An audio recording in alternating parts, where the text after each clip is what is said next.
बच्चों कक्षा 9वीं अर्धवार्षिक परीक्षा 3 दिसंबर को आपका हिंदी का पेपर है।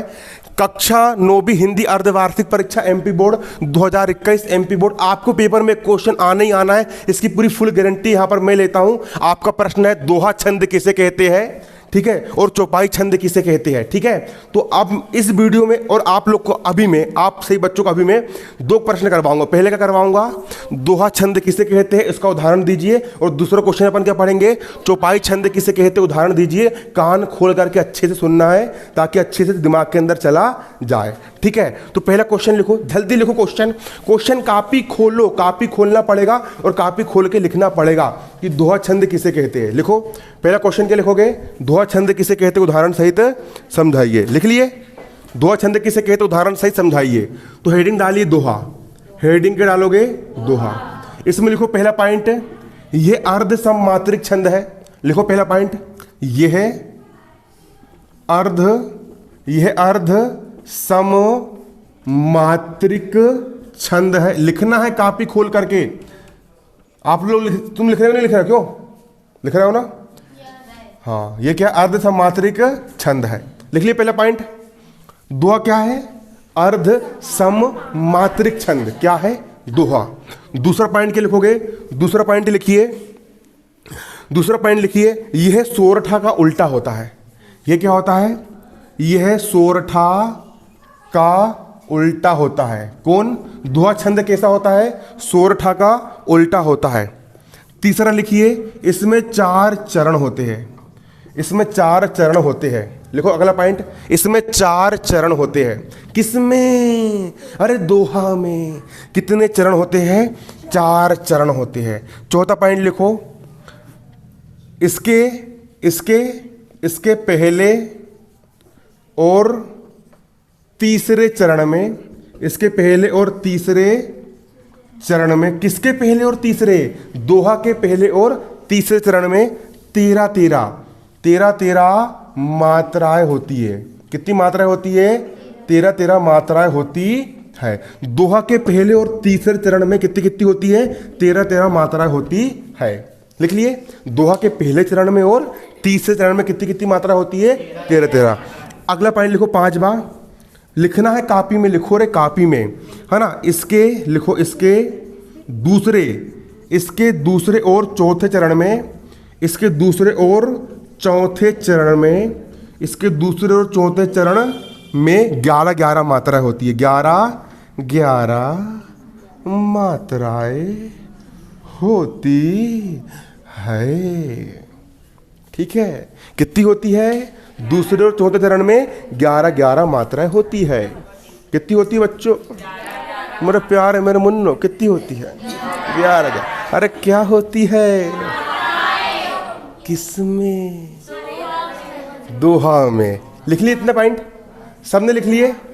चलो इतना लिख लिए ना, 2 नंबर मिल गए। अब बच्चे वाले 2 नंबर लिखना है, लेना है। अब दोहा छंद का उदाहरण, हेडिंग डाल लिए, दोहा छंद का क्या उदाहरण। दोहा छंद का उदाहरण सबको ऑलरेडी याद है, दोहा छंद का उदाहरण सबको ऑलरेडी याद है। बताऊं क्या है, बताऊं, हनुमान चालीसा का शुरू की लाइन होती है ना, श्री गुरु चरण सरोज रज, निज मन मुकुर सुधारी, वरनऊ रघुवर बिमल जसु, जोदायक फलचारी, बुद्धिहीन तन जानिके, सुमिरो पवन कुमार, बल बुद्धि विद्या, बल बुद्धि विद्या, बल मतलब ताकत, बुद्धि मतलब दिमाग, और विद्या मतलब ज्ञान। बल बुद्धि विद्या देहु मोही, हरहु कलेश विकार, और मेरे पूरे मन के विकारों को दूर कर लीजिए। इसलिए रोज पढ़ना चाहिए हनुमान चालीसा। हर रोज बोलो कि बल दो, बुद्धि दो, विद्या दो, और सच में मिल जाती। मैं रोज बोलता हूँ, इसलिए मेरे अंदर बल भी आ गया है, बुद्धि भी आ गई और विद्या भी आ रही है, और हमेशा आती रहेगी, ठीक है। आ समझ में, तो लिख लो इसके एग्जाम्पल, दोहा छंद का उदाहरण लिखो। दोहा छंद का उदाहरण, दोहा छंद का उदाहरण क्या लिखोगे, श्री गुरु चरण, श्री गुरु चरण सरोज रज, सरोज रज, ये स्पेलिंग सही लिखना, ठीक है। सरोज रज, इसमें डेस पाड़ के लिखना 13 मात्रा है, 13 मात्रा, ठीक है। निज मन मुकुर सुधारी, निज मन, मात्रा सही देख के सही लिखना रे, एक मात्रा भी गलत होगी ना नंबर नहीं मिलेगा। निज मन मुकुर सुधार, इसमें होती है 11 मात्राएं। अगला वर्णो, वर्णो रघुवर बिमल, वर्णो रघुवर बिमल जस, बिमल जस, 13 मात्रा है। अगला जो दायक, जो दायक फल चार, ये पूरा सही लिखा है मात्रा, ठीक है। याद कर लोगे इसको। श्री गुरु चरण सरोज रज, निज मन मुकुर सुधार, वर्णो रघुवर बिमल जस, जो दायक फल चार। अब देखो आपने क्या लिखो, मेरी बात सुनो, आपने क्या लिखे हो, पहला पॉइंट क्या लिखे हो, दोहा अर्ध सामात्रिक छंद है। अगला पॉइंट क्या है, इसमें कितने चरण होते हैं, 4, 1 चरण, 2 चरण, 3 चरण, 4 चरण, 4 चरण है क्या नहीं है। इसमें पहले चरण और तीसरे चरण में 13 क्या होती है, मात्राएं होती है, 13 मात्राएं लिखिए इसके।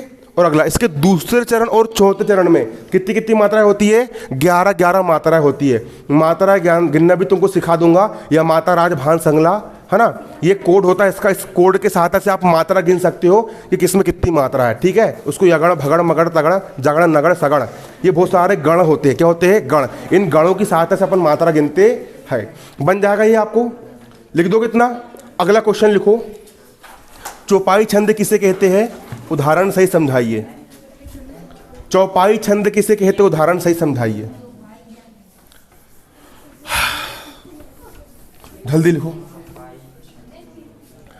लिखो रे, मेरा मुंह दुखन लगो रे, अरे लिख लो रे भैया, अरे लिख लो रे। चौपाई छंद किसे कहते हैं, उदाहरण सही समझाइए।